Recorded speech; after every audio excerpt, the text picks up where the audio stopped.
नमस्कार दोस्तों, मैं रोहन मिश्रा एक बार फिर से बहुत बहुत स्वागत करता हूं अपने YouTube channel SSS institute of education में। उम्मीद करते हैं आप सभी स्वस्थ होंगे, आपकी पढ़ाई भी ठीक ठाक चल रही होगी, है ना। चलिए आज कंटिन्यू करते हैं आज इस सीरीज को फिर से एक बार। चलिए प्रैक्टिस नंबर 17 है ना। चलिए स्टार्ट करते हैं। फर्स्ट क्वेश्चन क्या है भाई, ईमानदारी सॉल्व करना है जैसा हम हर बार करते हैं। चलिए फर्स्ट क्वेश्चन आपके सामने मेंशन किया गया, क्या भाई, निम्नलिखित में से कौन गर्म करने पर दो रंगहीन गैसें देता है, बताएंगे भाई। लेड नाइट्रेट है, या कैल्शियम कार्बोनेट है, या फेरस सल्फेट है, या लेड नाइट्रेट और कैल्शियम दोनों है, बताएंगे राइट आंसर क्या होगा इसका, है ना। फटाक से देंगे इसका राइट आंसर। चलिए इंग्लिश में भी देख लेंगे। Which are the following on heating gives two colourless gases, lead nitrate, calcium carbonate, ferrous sulphate, lead nitrate and calcium carbonate. तो इसका राइट आंसर जो होगा वो option number C is the right answer, ठीक है। यानी फेरस सल्फेट जो आपका ऐसा सब्सटेंस होता है जो गर्म करने पर आपको तो दो कलर प्रोवाइड करता है। क्लियर भैया। आगे बात करते हैं क्वेश्चन नंबर सेकंड पर। नेक्स्ट क्वेश्चन क्या बात कर रहा है, जब वसा और तेल खराब हो जाते हैं तो निम्नलिखित में से कौन सा कथन गलत है। गलत है पूछा है, सही नहीं, ठीक है। When fats and oils get rancid, which of the following statement is false. Food becomes unfit for eating, fats and oils have unpleasant smell, fats and oils have unpleasant taste, only fats and oil get oxidized therefore they can be eaten and they have pleasant smell. वाह भाई, क्या बात कर रहा है। क्या option number D देखेंगे, क्या भाई, केवल वसा और तेल ही ऑक्सीकृत होते हैं इसलिए उन्हें खाया जा सकता है और उनकी गंध भी सुखद होती है। हाँ भाई, बताएंगे सही है इसका आंसर।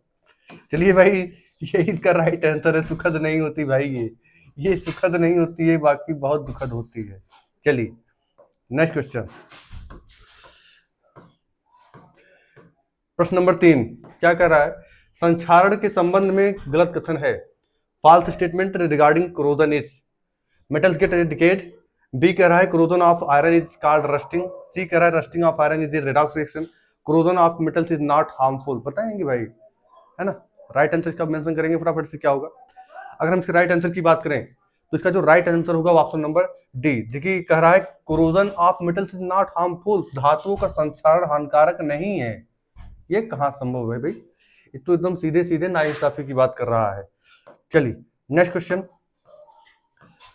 क्वेश्चन नंबर 4 क्या बात कर रहा है, निम्नलिखित में से किस गैस का उपयोग तेल के ताजा नमूनों को लंबे समय तक संग्रहित करने के लिए किया जाता है या किया जा सकता है, बताएंगे। अच्छा क्वेश्चन है भाई।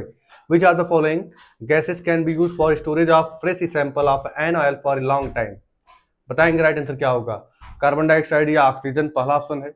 बी ऑप्शन क्या कर रहा है, नाइट्रोजन और ऑक्सीजन का। सी कर रहा है ऑक्सीजन या हीलियम का। डी कर रहा है हीलियम या नाइट्रोजन का, बताएंगे। तो इसके राइट आंसर की अगर बात करें क्या हो सकता है भाई, इसका जो राइट आंसर है वो क्या जाना चाहिए, किस ऑप्शन के साथ जाया जाए। चलिए option number D the right answer, helium और नाइट्रोजन का प्रयोग किया जाता है, ठीक है।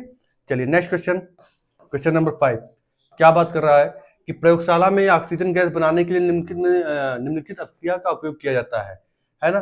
पोटेशियम क्लोराइड लिया गया है, पोटेशियम क्लोराइड से बनता है, ऑक्सीजन बनती है। कौन सा कथन इसके बारे में सही है, बताएंगे।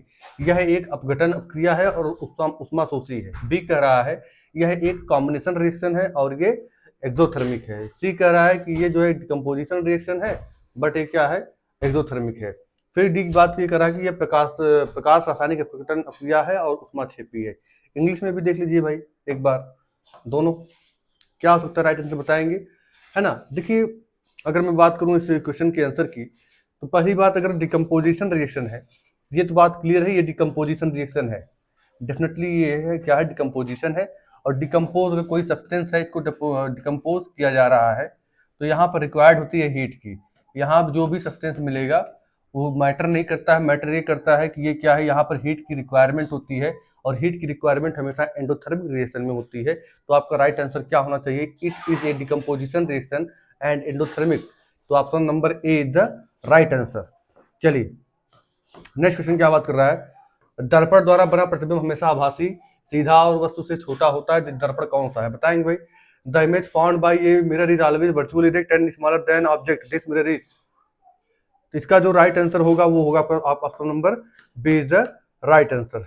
चलेंगे भैया क्वेश्चन नंबर 7, उन शब्दों का सही संयोजन चुने जिनमें जीवात्म ईंधन नहीं है, जिनमें जीवात्म ईंधन नहीं है, ध्यान देंगे। तो विंड है, ओशियन है, कोल है, केरोसिन है, विंड है, टाइड है। फिर क्या है, विंड है, वुड है, सन है ना। और पेट्रोलियम, वुड, सन। बताना ये है कि इसमें से कौन सा फॉसिल फ्यूल नहीं है, नो फॉसिल, है ना। तो अगर हम बात करें विंड, वुड, सन, ये तीनों क्या है आपके, फॉसिल फ्यूल नहीं है।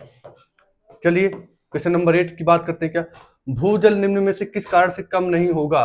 Ground water will not be depleted due to, किसकी वजह से नहीं कम नहीं होगा, बताएंगे भाई। देखिए इसका जो राइट आंसर होगा सीधे सीधे आपके सामने मिल रहा होगा भाई, वनरोपण तो इसकी वजह से तो नहीं होता भाई, है ना। अधिक पेड़ लगाने इससे भी नहीं होगा, वनों की हानि। तो ये कह रहा है कि ground water will not be depleted due to, है ना। तो अगर हम बात करें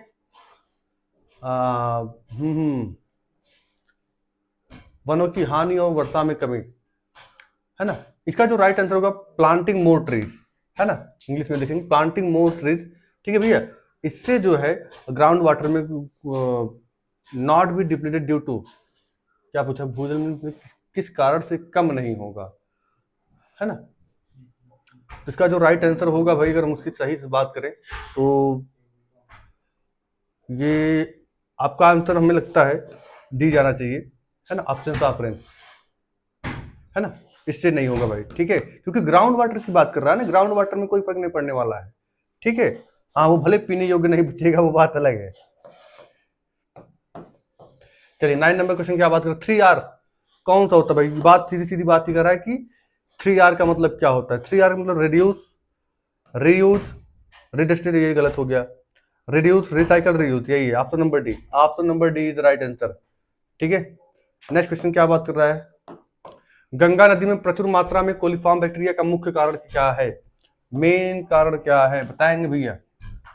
जल में बिना जले शवों का निपटान, बी कर रहा है इलेक्ट्रोप्लेटिंग उद्योगों से निकलने वाले अपशिष्टों का निर्वहन, सी कर रहा है कि तैराकी, डी कर रहा है राख का विसर्जन। क्या होगा इसका राइट आंसर, बताएंगे फटाफट से भैया, इसका राइट आंसर क्या हो सकता है।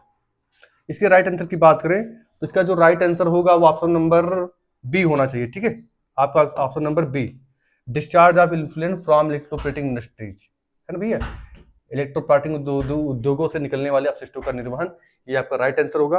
उम्मीद करते हैं आपको लेक्चर पसंद आया होगा। वीडियो को लाइक, शेयर, सब्सक्राइब करना ना भूलें। मिलते हैं नेक्स्ट वीडियो में, धन्यवाद।